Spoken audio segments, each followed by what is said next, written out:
Alrighty, y'all. So today we're gonna make some hamburger casserole. So I'm gonna take the skin off these potatoes, cut it, and dice up this onion. So this is how we want to go and cut the potatoes, like this. So I got my potatoes cut and ready to start boiling whenever the stove heats up. So let's work on the hamburger meat. Alright, we got our hamburger meat in here ready to cook. So what we're going to do, we're going to go ahead and add our onions in there as well.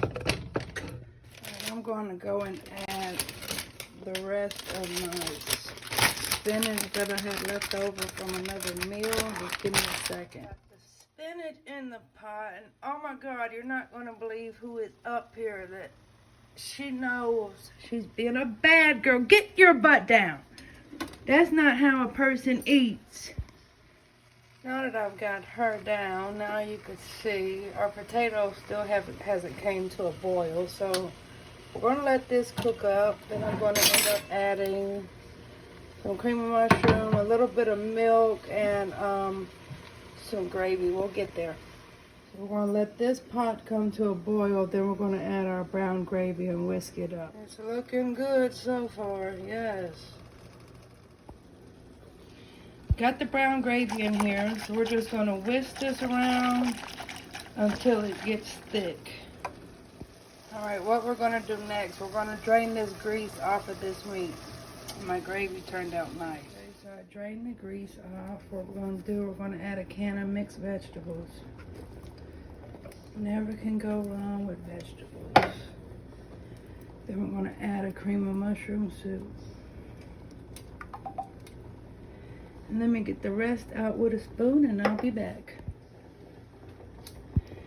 So now once we added the mushroom soup, now I've added the brown gravy. I'm going to get the rest out of this pot, so I'll be right back. Now we're going to stir this in. Just stir this in and work it in real good. That's what we're going to do. This is how it looks after I've got it all worked in.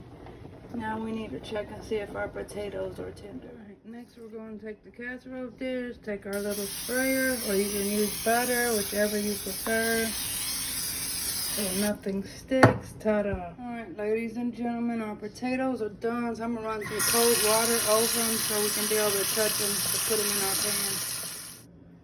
So we got our first layer in the pan. I'm going to season those with some seasoning salt, and then we're going to add the meat on top. So we got that layer on here easily. Now we're going to add some cheese. So now the cheese has been added, so we're going to do another layer of potatoes, then another layer of meat, and then one more layer of cheese. Here's the next layer of potatoes. Next layer of meat is in. So with this one, with the top, I'm going to go with mozzarella cheese.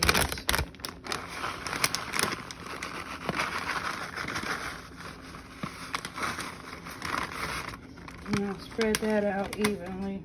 Alright, I had to use some casserole cheese too, so the oven's been preheating on 350. Now we're going to stick this in there for 1 hour. Okay, it's fresh out the oven. You can see it's still sizzling around the sides. Look at that. Alright, let's get us a piece on the plate. Alright, this is another video brought to you by Scum Dog Fishing.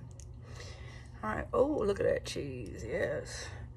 Let's try it out. I got a little bit of everything on there. I got some spinach, potatoes, meat, vegetables.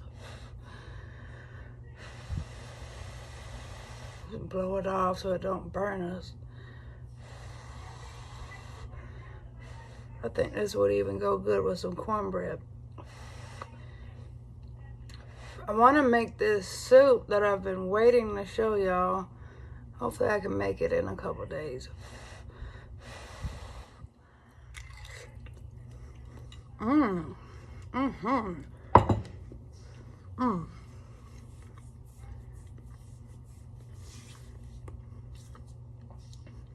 That is another delicious meal for the winter, even though it's fall, but hey, this is something I really just made up. I don't even know what I'm gonna call it. Yeah, but I'll title it something, but Sometimes you gotta cook what you got.